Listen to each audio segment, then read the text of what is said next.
Bonjour à tous et bienvenue. Canelo Alvarez, une des plus grandes stars de la boxe actuellement, défendra son titre incontesté des super moyens contre Jermell Charlo ce samedi 30 septembre à Las Vegas. Canelo Alvarez a signé un contrat pour 3 combats avec PBC. Il devait normalement rencontrer Jermell Charlo, le frère jumeau.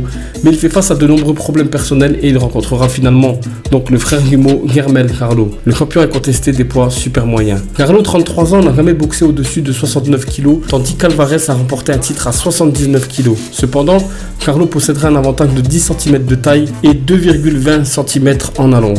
Jermell Charlo est un très bon boxeur et était le deuxième poids moyen d'ESPN derrière Gennady Golovkin avant d'être retiré du classement pour inactivité. Avec l'une des meilleures puissances de la boxe comme arme principale, Jermell est invaincu, mais il n'a pas boxé depuis juin 2021 lorsqu'il a remporté une victoire plus difficile que prévu contre Juan Macias Montiel. Étonnamment, il a été autorisé à conserver son titre WBC à 72 kg malgré son inactivité et le fait que l'organisation est un champion par intérim, Carlos Adames, qui a demandé à Jermell de l'affronter ou d'être démis. Le président très controversé de la WBC, Mauricio Sulaimán, a déclaré que Jermell avait été autorisé à conserver son titre car il s'occupait de sa santé mentale. Et selon Salvador Rodriguez d'ESPN, Jermell ne se sentait pas prêt pour un combat de cette ampleur dans le temps disponible. Certes, combattre un grand de tous les temps en moins de 3 mois après une mise à pied de plus de 2 ans, c'est beaucoup à manquer, surtout si Jermell n'est pas entraîné. Peut-être que Jermell pourra encore combattre Alvarez lors du deuxième combat de l'accord PBC. Si Alvarez bat Jermell, il y a un scénario tout intégré. Jermell cherche à se venger de son frère jumeau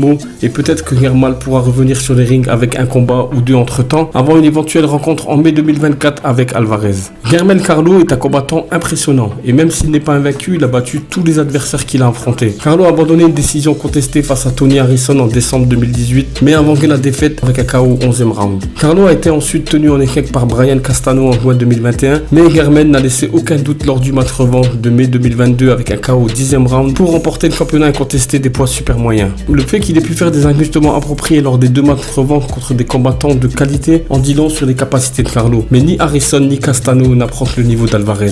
En plus de passer plusieurs niveaux en classe pour combattre pour la première fois sur la plus grande scène et d'assumer toute la pression qui en découle, Charlo affrontera également un adversaire, Alvarez, qui a combattu à 72 kg ou plus pour ses 13 derniers combats. Lui, Charlo a le physique pour boxer à 76 kg et aura des avantages en termes de taille et d'allonge dans le combat. Mais il faut souvent aux boxeurs plusieurs combats pour s'acclimater à un nouveau poids. Et Charlo grimpe directement lui de 2 catégories de poids. Alvarez, lui, a remporté son premier titre à 69 kg et a boxé 7 fois à 76 kg et 2 fois à 79 kg. Il fait partie des combattants de boxe les plus forts physiquement et il est également un punker imposant. Charlo sera-t-il capable d'absorber les coups d'Alvarez et aura-t-il la force de le guérir?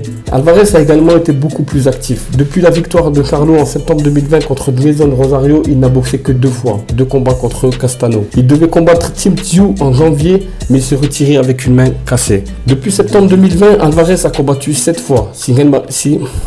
Depuis septembre 2020, Alvarez a combattu 7 fois. Si Jermell Charlo